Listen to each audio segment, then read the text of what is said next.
Inilah Injil suci menurut Matius. Sekali peristiwa, berkatalah Yesus kepada para murid, "Berbahagialah matamu karena melihat, berbahagialah telingamu karena telah mendengar. Sebab aku berkata kepadamu, banyak nabi dan orang benar ingin melihat apa yang kamu lihat, tetapi tidak melihatnya, dan ingin mendengar apa yang kamu dengar, tetapi tidak mendengarnya." Demikianlah sabda Tuhan. Saudara-saudari yang terkasih, Santo Agustinus dari Hippo pernah berkata, "Aku percaya agar dapat memahami, tetapi dengan memahami, kepercayaanku makin sempurna. Baik iman maupun pengertian, keduanya adalah hadiah dari Roh Kudus. Karunia-karunia ini akan menyanggupkan kita untuk mendengarkan sabda Allah dan memahaminya, dan dengan demikian sekurang-kurangnya kita dapat dibantu untuk mengenal Allah dengan lebih baik dan bertumbuh dalam pengetahuan tentang cinta dan kebenaran Allah." Saudara-saudari yang terkasih, dalam Injil hari ini, Yesus mengingatkan para muridnya bahwa tidak semua orang akan sanggup memahami ajarannya tentang misteri-misteri kerajaan surga, karena sebagian menutup mata dan telinga mereka, bahkan melarikan diri dari kebenaran. Namun ada pula yang melihat dan mengalami secara langsung sehingga menyelami kebenaran dari misteri tersebut. Ironisnya ialah orang-orang yang menutup mata dan telinga mereka adalah kelompok orang terdidik, kaum cerdik pandai, para profesional di bidang karya mereka. Kaum skeptis ini adalah para ahli Taurat dan orang-orang Farisi yang terlampau sombong, kelewatan membangga-banggakan pengetahuan mereka tentang kitab suci dan hukum Taurat Musa. Mereka mendengar perumpamaan Yesus, juga menyaksikan mujizat-mujizat yang dilakukannya, tetapi menolak untuk mengakui Yesus dan menolak untuk menerima sabdanya. Secara spiritual, mereka buta dan tuli karena hati mereka tertutup dan pikiran mereka diblokade oleh kesombongan dan prasangka. Bagaimana mungkin, kata mereka, pemuda dari Galilea yang sederhana ini, apalagi anak seorang tukang kayu, memiliki pengetahuan yang begitu luas dan dalam, bahkan mengetahui segala sesuatu tentang Allah daripada mereka yang dikenali sebagai ahli-ahli yang mengabdikan diri sepanjang hidup untuk belajar dan mengajar. Saudara-saudari yang terkasih, hanya ada satu-satunya hal yang dapat membuka apa yang tertutup, yang membingungkan dan mengacaukan pikiran, yakni hati yang remuk redam dan kehampaan jiwa. Kata murid berarti seseorang yang ingin untuk belajar dan siap untuk memasrahkan diri kepada kebijaksanaan dan kebenaran yang berasal dari Allah.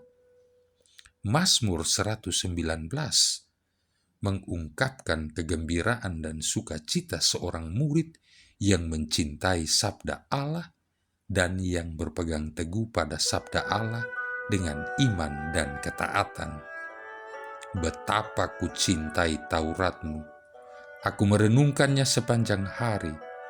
Perintahmu membuat aku lebih bijaksana daripada musuh-musuhku, sebab selama-lamanya itu ada padaku. Aku lebih berakal budi daripada semua pengajarku, sebab peringatan-peringatanmu kurenungkan.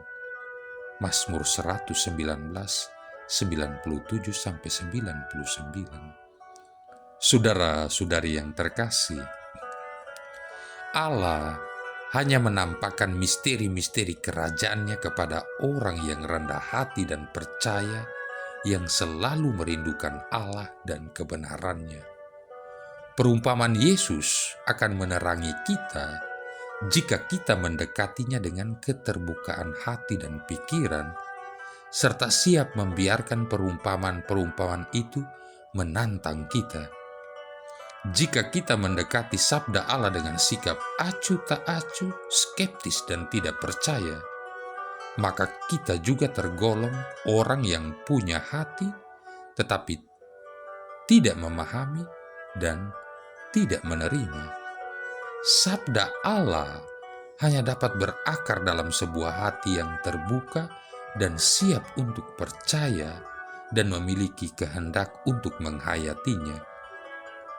Adalah suatu berkat berharga jika kita dapat memiliki mata dan telinga yang terbuka, sehingga kita boleh melihat dan memahami misteri-misteri kerajaan surga.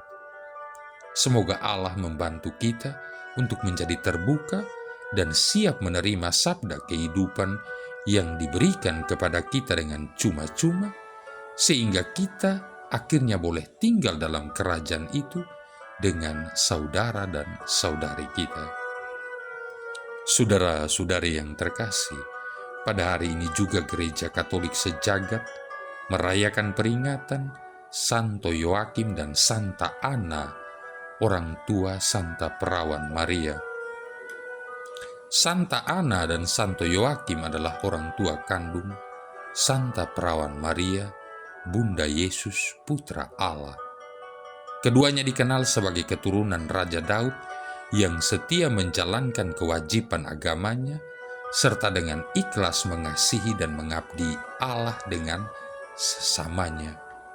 Oleh karena itu, keduanya layak di hadapan Allah turut serta dalam karya keselamatan Allah. Santa Ana dihormati sebagai pelindung kaum ibu, khususnya yang sedang hamil dan sibuk mengurus keluarganya. Diceritakan bahwa sejak perkawinan antara Ana dan Yoakim, tak henti-hentinya Ana mengharapkan karunia Tuhan berupa seorang anak. Cukup lama ia menantikan tibanya karunia Allah itu. Ana sesekali menganggap keadaan dirinya yang tak dapat menghasilkan keturunan itu sebagai hukuman Allah atas dirinya, sebagaimana anggapan umum masyarakat Yahudi pada waktu itu. Karena itu diceritakan bahwa ia tak henti-hentinya, tanpa putus asa, berdoa kepada Allah agar kenyataan pahit itu ditarik Allah daripadanya. Setiap tahun, Ana dan Yoakim bersiara ke Bait Allah Yerusalem untuk berdoa. Ia berjanji, kalau Tuhan menganugerahkan anak kepadanya, maka anak itu akan dipersembahkan kembali kepada Tuhan. Suatu hari malaikat Tuhan mengunjungi Ana yang sudah lanjut usia itu, membawa warta gembira. Tuhan berkenan mendengarkan doa ibu. Ibu akan melahirkan seorang anak perempuan yang akan membawa sukacita besar bagi seluruh dunia. Dengan kegembiraan dan kebahagiaan yang besar, Ana menceritakan warta malaikat Tuhan itu kepada Yoakim. Setelah genap waktunya, lahirlah seorang anak perempuan yang manis.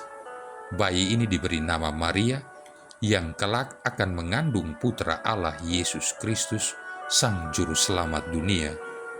Bagi Ana, Maria lebih merupakan buah rahmat Allah daripada buah kodrat manusia.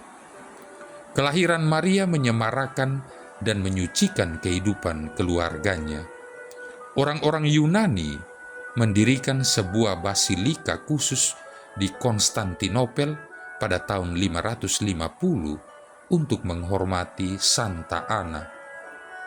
Di kalangan gereja barat, Paus Gregorius ke-13 menggalakkan penghormatan kepada Santa Ana di seluruh gereja tahun 1584. Nama Yoakim dan Ana sungguh sesuai dengan maksud pilihan Allah. Yoakim berarti persiapan bagi Tuhan, sedangkan Ana berarti rahmat atau karunia. Marilah berdoa. Allah Bapa leluhur kami, Engkau sudah memilih Santo Yoakim dan Santa Ana menjadi orang tua Bunda Maria, Ibunda Yesus. Semoga berkat bantuan doa mereka, kami menerima segala keselamatan yang Kau janjikan. Demi Yesus Kristus Putramu Tuhan dan pengantara kami, yang bersama dengan Dikau dan Roh Kudus hidup dan berkuasa, satu Allah sepanjang segala masa. Tuhan memberkati kita sekalian, Bapa, Putra, dan Roh Kudus.